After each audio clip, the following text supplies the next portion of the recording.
On day 30 of War 155, Helldiver Corps were preparing for the invasion of Cyberstan. Over the course of 2 to 3 days, they managed to liberate both SETI system and Cygnia region from the tyrannical clutches of the Cyborgs. Now, the stage is set for the enemy homeworld invasion. The Helldiver Corps made a landfall at 1317 SEST.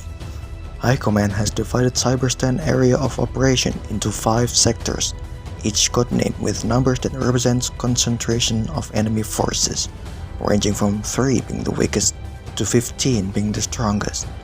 High Command had also authorized a 48-hour deployment duration for Helldiver Corps to do their mission, liberate Cyberstan.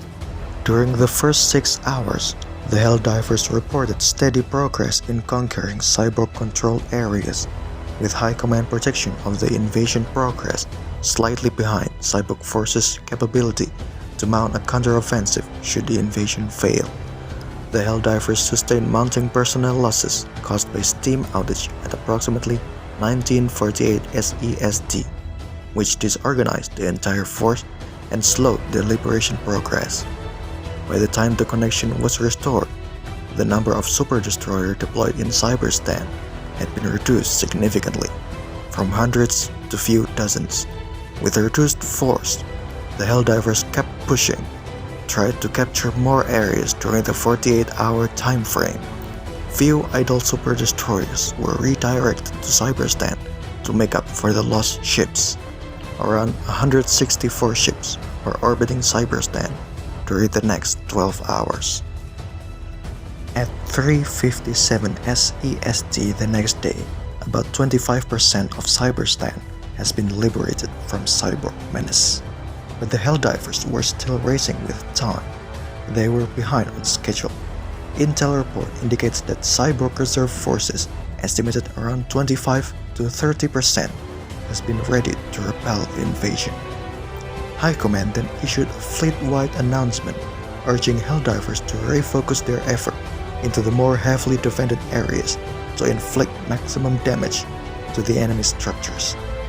Most of Helldivers were then deployed into Sector 12 and 15, while those deployed into Sector 6 and 9 were tasked to hinder enemy movements in sparsely undefended areas, as well as cutting off supply routes and sabotage missions. After much consideration, at 1517 SEST, High Command authorized additional Helldiver deployments to all fronts, including Cyborg front in the west, making the total 868 ships on all 3 fronts.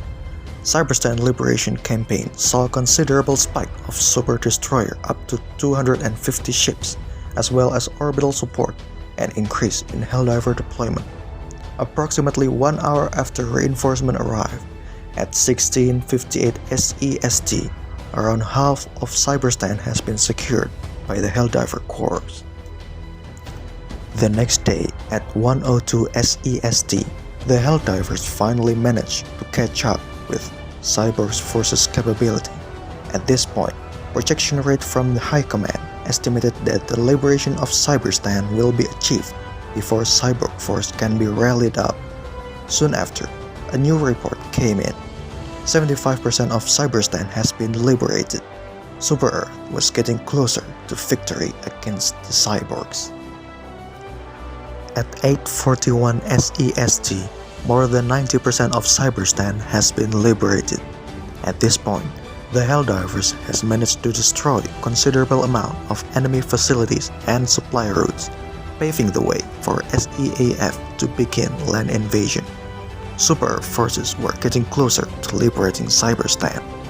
Bullets were being cast, stratagems were being thrown, hellpods after hellpods dove from the red sky to further advance the inevitable might of humanity. At last, at 10:48 SEST, the final report came in from the front lines. Cyberstan is fully liberated. The Cyborgs have been defeated.